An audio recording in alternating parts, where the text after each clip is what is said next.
Bonsoir à tous, j'espère que vous allez bien et que vous avez passé un bon week-end.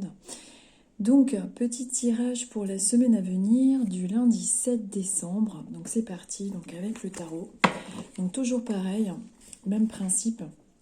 Donc je mélange les cartes et c'est un tirage donc groupé. Donc forcément, voilà, ça ne peut pas non plus parler à tout le monde. C'est vraiment, il faut que vous preniez ce qui peut correspondre à votre situation.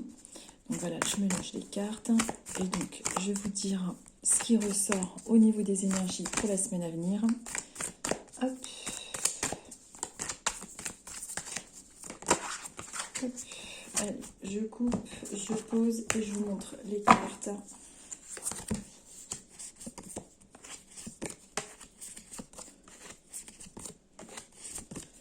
Hop là. Bon, allez, on commence. Alors, votre faiblesse avec la carte de la mort, donc je vous la montre, voici. Donc, votre faiblesse avec la carte de la mort, c'est le fait de peut-être pas réussir à transformer suffisamment les choses en ce moment. C'est-à-dire que vous pouvez être amené à avoir du mal à faire bouger les choses, à les transformer, à oser changer de situation aussi. Ça peut être vraiment des hésitations dans le domaine de prendre des décisions, de transformer votre vie à cause de certaines peurs ou certains soucis qui pourraient vous empêcher à ça. Donc ça, c'est vraiment, on va dire, votre faiblesse qui est représentée en tout cas par le tarot. Hop. Ensuite, votre force, j'ai mal mis les trucs. Ah, attendez. Comment j'ai foutu ça? J'ai mis ça en croix. Bon, alors. Oui, c'est ça.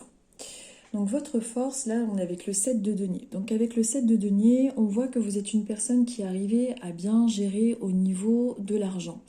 Même si ça a été difficile, même si vous rencontrez quelques difficultés, pardon, vous arrivez quand même à rebondir et à vous débrouiller quand même. On voit qu'il y a une amélioration au niveau de l'argent qui va se faire. Au niveau professionnel, il peut y avoir aussi quelque chose de positif, il peut y avoir des déblocages. Donc ça, c'est vraiment ce qui ressort aussi en force chez vous. Donc ne vous auto-jugez pas difficilement concernant le monde de l'argent. Voilà, je pense que logiquement, vous devriez vous rendre compte que malgré tout, vous avez cette capacité à bien rebondir au niveau du domaine financier. Même si ça a été compliqué dans votre passé, il y a une amélioration en tout cas qui se marquera aussi, parce que ça ressort dans le tarot. Alors, il y a le valet d'épée, donc la fille d'épée, c'est-à-dire valet d'épée, donc qui ressort. Donc valet d'épée, ça peut être une influence extérieure qui peut être amenée donc pour votre énergie de la semaine. Donc une personne qui peut se présenter sur votre chemin, donc pour pouvoir vous apporter une idée, quelque chose qui peut interférer dans votre vie. Donc ça peut être une idée concernant un travail, un conseil, quelque chose comme ça. Quelque chose qui est plutôt positif, voilà, quelqu'un qui peut vous aider par rapport justement au fait que vous n'arriviez pas, comme on a vu au départ, à prendre certaines décisions ou oser faire certaines choses. Donc il y a vraiment quelqu'un de l'extérieur qui peut arriver, qui est représenté comme quelqu'un de plutôt intelligent, qui est intellectuel. On est dans le monde des épées, donc dans le monde de l'air. Et voilà, c'est une personne qui a de bons conseils, qui fait partie de votre entourage normalement et qui devrait pouvoir vous aider si vous avez besoin justement de conseils, etc. Voilà, donc ensuite vous avez deux conseils qui sont apportés par le tarot qui sont le fou, d'accord, donc la carte du fou qu'on voit là. Et ça c'est que je vous dise pas de bêtises. Ouais, c'est ça, il y en a 7. Je suis en train de compter les coupes. 2, 3, 4, 5, 6, 7 de coupes. Alors, donc je commence avec le fou. Le fou, c'est vraiment deux conseils. Alors, il y a ces deux conseils. Donc, avec le fou, ce serait de vraiment oser entreprendre les choses et oser partir à l'aventure. C'est-à-dire, évidemment, en fait, les choses, voilà, enfin, je ne veux pas non plus vous forcer à faire des choses. C'est vraiment le conseil du tarot. Hein. Faut le faire intelligemment. Je ne vais pas vous dire de quitter votre boulot comme ça, mais le conseil qui est vraiment apporté, c'est de oser faire les choses en sécurisant évidemment vos arrières, mais oser faire les choses, oser le nouveau, oser entreprendre, même si c'est parfois pour repartir à zéro. En tout cas, le tarot vous conseille d'oser faire de nouvelles choses, de ne pas avoir peur même si vous partez de rien, de vous lancer. Avec le 7 de coupe, donc là on est dans le monde des émotions, donc avec le 7 de coupe, vous êtes quand même émotionnellement et au niveau sentimental, amical, quand même bien entouré. Je pense que le fait de pouvoir donc toujours partir un petit peu de rien ou à zéro, il peut y avoir un entourage ou des conseils qui peuvent être apportés. Il y a quelque chose au niveau émotionnel qui peut être beaucoup plus positif. Positif, comme si vous étiez quand même bien entouré. Et c'est quelque chose qui ressort, voilà, pour moi, vu comment c'est placé par rapport au fou. Donc je pense qu'au niveau émotionnel, etc., ça ressort bien. Et, comment dire, voilà, c'est plutôt une situation, enfin, on vous conseille d'oser faire les choses, d'entreprendre, vous êtes bien entouré, et d'écouter les conseils donc d'une personne qui est plutôt intellectuelle, donc avec, voilà, la chouette qu'on a vue tout à l'heure. Voilà, il y a vraiment l'entourage qui peut vous aider à prendre des décisions et avoir de judicieux conseils. En carte de synthèse, on est avec le valet de coupe. Donc le valet de coupe vous confirme et indique que au niveau de votre futur, vu comment la synthèse du tirage se termine, on ressort avec quelque chose de un début de confiance en soi. Le valet de coupe, c'est vraiment, on commence vraiment à transformer nos émotions, nos sentiments, on ose aller, c'est vraiment quelque chose qui est en train de se débloquer. Et pour moi, vu comment le tirage se déroule, c'est quelque chose par rapport à ce que vous voulez entreprendre ou par rapport à l'idée que vous avez actuellement, ça peut être professionnel ou par rapport au domaine sentimental, il y a quelque chose qui se montre avec plus de douceur, avec aussi une meilleure maîtrise de votre émotion, avec le fait d'oser entreprendre. Donc c'est plutôt un tirage qui est positif, je trouve, mais qui vous demande d'oser entreprendre les choses, d'oser transformer les choses, parce que c'est un petit peu votre défaut de parfois, des fois, rester un petit peu dans cette immobilité à cause de certaines peurs. Vous êtes normalement bien entouré, vu comment c'est indiqué.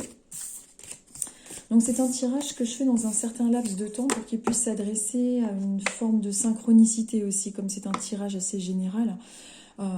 J'essaie de faire comme ça parce que c'est vrai que ça peut pas parler à tout le monde, mais j'essaie de faire jouer le hasard qui n'existe pas, hein, c'est plutôt des formes de synchronicité comme vous le savez. Et j'avais également envie de vous faire un tirage avec un oracle que je viens de découvrir. Donc moi je suis plutôt tarot. Pardon, j'ai pas enlevé mon élastique, c'est pas très chic, mais on est dimanche, donc vous pardonnerez mon manque d'élégance au niveau du poignet ainsi que mes plumes. Oui, oui, j'ai carrément un déguisement le dimanche. Non, c'est juste en fait une sorte de... On s'en fiche, hein, c'est une... Bref. Voilà, je suis déguisée. C'est vraiment aussi vous dire que je suis bizarre. Alors, donc j'avais envie également d'essayer avec vous un oracle qui s'appelle l'oracle d'Anka. Donc j'ai pas encore beaucoup travaillé avec. J'avais envie de m'exercer avec lui sur vous. Et vous me direz donc en commentaire, parce que je vais publier cette vidéo donc sur YouTube, mais également sur ma page Facebook. Vous me direz si ça vous a parlé. Donc, alors, l'oracle d'Anka, en fait, c'est quelque chose... Alors, c'est un oracle qui se compose de... Que je fasse tomber mon téléphone. Avec le tas de 3 cartes. Je ne sais pas si vous allez voir. Voilà, vous voyez, j'ai un tas de 3 cartes. Et, comment dire, le premier tas, c'est celui-ci. C'est le tas rouge qui représente vos racines. Ça représente vos racines, ça représente ce qui est profond et ancré en vous si vous rencontrez un problème. Si, par exemple, depuis pas mal d'années, pas mal de temps, il y a quelque chose dans votre vie qui est bloqué, vous n'arrivez pas à débloquer, vous ne comprenez pas pourquoi vous tombez tout le temps sur le même type de personne, ou si vous n'arrivez pas à trouver plus facilement du travail, ou si vous vous sentez souvent exclu, ou s'il y a des schémas répétitifs, lorsque je vais tirer le premier tas, ça représentera tout ce qui est ancré en vous. Vous voyez, mon chien est d'accord, donc il confirme que cet oracle est un très bon oracle. Ensuite, vous avez le deuxième tas. Le deuxième tas, ça représente donc tout ce qui représente votre cœur. Donc, bon, là il est rose, le chakra cœur est vert, hein, logiquement, mais bon, là c'est comme ça. Donc c'est la carte qui représente le cœur, donc la cause du problème. Donc le deuxième tas, je vais tirer quelque chose. Donc dans ce tas, la carte représentera la cause de votre problème. Pourquoi il y a ce blocage? Donc voilà, c'est ce qui représente aussi tout ce qui est émotionnel hein, chez vous, tout ce qui a été affecté et touché émotionnellement chez vous. Donc ensuite, le troisième tas, donc c'est le tas mauve. Ça représente le tas mauve, le chakra coronal. D'accord? C'est la dernière catégorie et c'est associé au chakra couronne.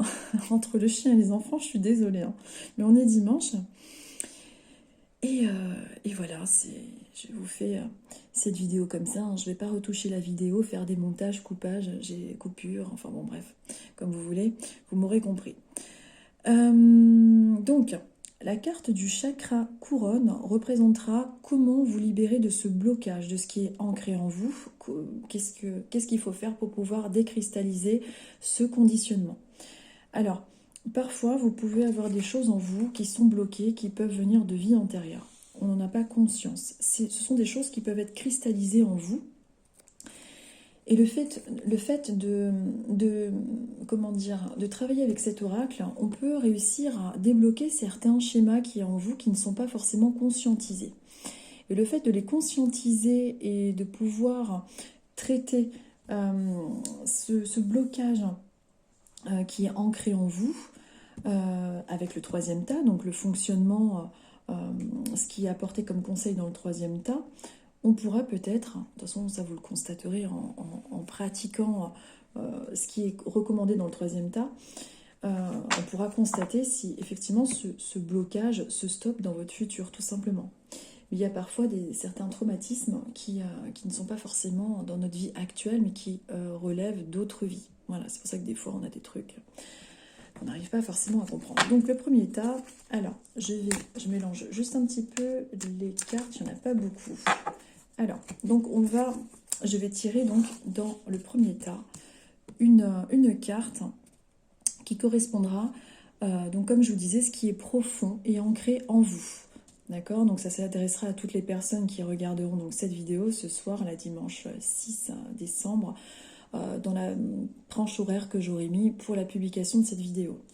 Donc je vais choisir une carte et ça va être celle-ci, ce qui est ancré donc à vous qui êtes en train de me regarder.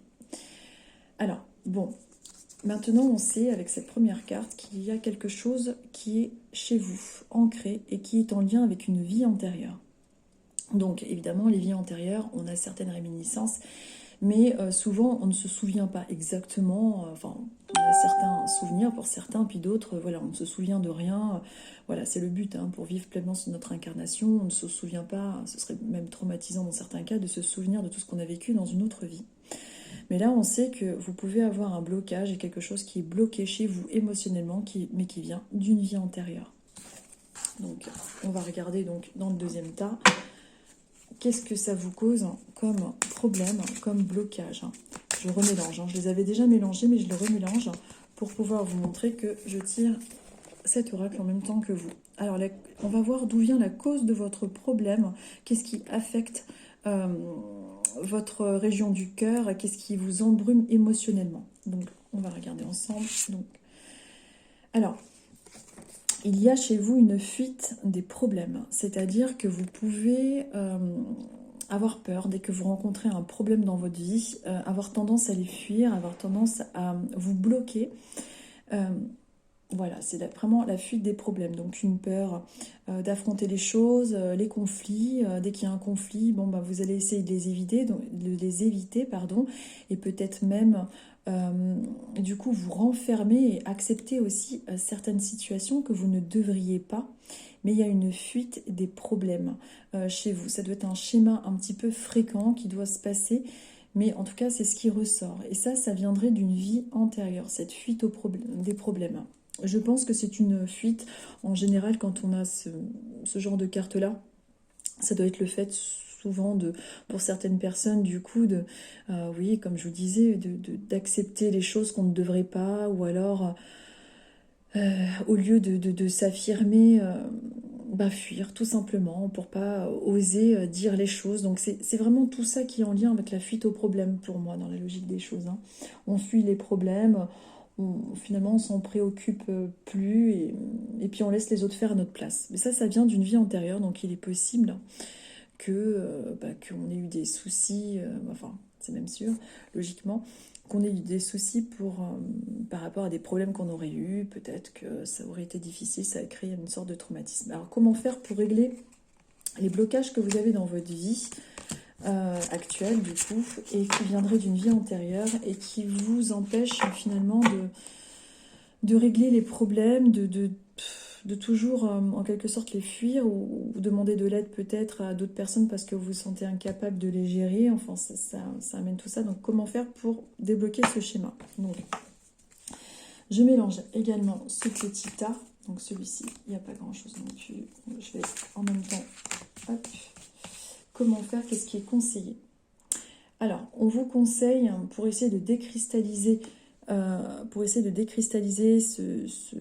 ce blocage qui est en lien avec des vies antérieures, c'est de faire un soin. Alors, c'est possible que vous ayez souvent des soucis à un de vos organes. Donc là, vous avez le chakra racine sacrée solaire, cœur, gorge et coronal. Donc c'est possible que vous ayez souvent aussi des troubles au niveau avec les organes qui sont en lien avec ces 7 chakras principaux, problème d'estomac, problème, je sais pas moi, de la gorge, parce qu'on n'ose pas dire les choses, donc souvent des angines, souvent des problèmes de ce type-là. Ce qu'on vous conseille, en tout cas, pour essayer de débloquer ces situations, vous sentir mieux, oser donc du coup dire les choses et affronter du coup les problèmes, c'est de faire un soin aux 7 chakras. Alors pour ça, pour ceux qui n'ont pas forcément l'habitude, moi ce que je conseille aux personnes qui me consultent, c'est de prendre par exemple lorsque vous prenez votre douche, moi personnellement c'est ce que je fais, parce que sinon on n'a pas tout le temps avec les enfants, etc. Bon bref, puis la flemme des fois, voilà, le mental. C'est lorsque vous prenez votre douche, vous visualisez donc ces 7 couleurs. Voilà, donc vous regarderez de toute façon sur internet, il y a les 7 couleurs principales des chakras. Vous faites une petite méditation si vous préférez, ou sinon pendant que vous prenez votre douche, vous visualisez donc les 7 couleurs. Donc, alors le racine, c'est au niveau, donc tout ce qui est au niveau pubis, rectum, pubis. Vous regarderez sur internet exactement l'endroit, que je vous dise pas de bêtises. Oui, c'est à peu près par là. Après, vous avez le sacré, solaire. Enfin, vous regarderez sur les petits bonhommes sur internet. Ce sera plus explicite que la façon dont je vous explique ça. Et puis en prenant votre douche, vous visualisez donc ces couleurs, vous imaginez que la saleté s'en va en même temps que les saletés de votre corps, vous visualisez que vous avez de jolies couleurs qui tournent correctement à une vitesse, comment dire, ni trop rapide, ni trop lente, que ça rayonne en vous. Donc c'est vraiment un travail de visualisation. Vous visualisez que tout ce qui a été chakra par chakra sali, vous visualisez que dans chaque chakra, tout se vide. Ensuite, tout se recharge avec de la nouvelle eau propre, par exemple. Après, chacun fait sa sauce. C'est un travail de visualisation. Et chacun a ses propres méthodes. Voilà, donc après, c'est quelque chose aussi qui s'apprend. Et puis, on évolue avec tout ça. Et vous remarquerez que vous pouvez justement constater que vous vous sentez mieux au niveau de votre émotionnel. Vous pouvez remarquer que vous tombez peut-être moins malade, que vous, voilà, des changements en vous. Voilà, parce que c'est vrai que la visualisation a vraiment... c'est un travail d'énergie aussi. La visualisation est créatrice et puis on peut beaucoup... comment dire, améliorer les choses avec des petits gestes comme ça qui deviennent plus habituels. Donc à tester, à voir éventuellement s'il y a des gens qui testent, qui le font régulièrement, qui constatent un changement, écoutez, vous me direz, je suis curieuse. Mais c'est vrai que des fois, il y a des petites choses toutes simples dans notre vie qui peuvent beaucoup, beaucoup changer au niveau des blocages énergétiques, voilà, que l'on peut rencontrer. Donc après, vous pouvez le faire aussi en méditation. Il y a plein sur YouTube de personnes qui vous proposent des méditations sur les 7 chakras, avec le fait de vider toutes les anciennes énergies usées de chaque chakra. Ensuite, il y a vraiment plein de méthodes sur internet. En plus, c'est hyper rapide, vous mettez un casque, c'est encore mieux, vous faites une petite méditation et puis vous verrez, vous constaterez que ça peut beaucoup changer les choses aussi. Et du coup, peut-être débloquer aussi le fait de fuir un petit peu les problèmes et de mieux vous imposer peut-être dans votre vie. Et en tout cas, il y a des gens qui ont testé cet oracle et qui en sont vraiment satisfaits de ce que j'ai cru comprendre. Donc voilà, donc vous direz, et puis en plus, il est super sympa, j'aime beaucoup les tranches comme ça. Bon, ça après, c'est mon petit côté enfant intérieur, brillance, qui aime bien tout ça. Bah écoutez, je vous souhaite une bonne semaine en tout cas. Bon, bah pour l'instant, les choses se stabilisent un petit peu en France, donc tant mieux, on peut bouger un peu plus. Les manifestations, ça je vous en avais parlé, bon, bah il y en a toujours, hein. De toute façon là-dessus, ça ne changera pas beaucoup. Voilà, bon, c'est quand même agréable de retrouver un petit peu de liberté, j'avoue. Et puis, bah écoutez, on va essayer de croiser les doigts pour que les choses durent, qu'on soit. Mais bon, pour l'instant, ça a l'air comment dire, de s'alléger au niveau des énergies. Voilà, bah écoutez, je vous remercie et puis je vous dis à bientôt. Je vous souhaite une bonne semaine et je vous souhaite une belle soirée. À bientôt, à bientôt.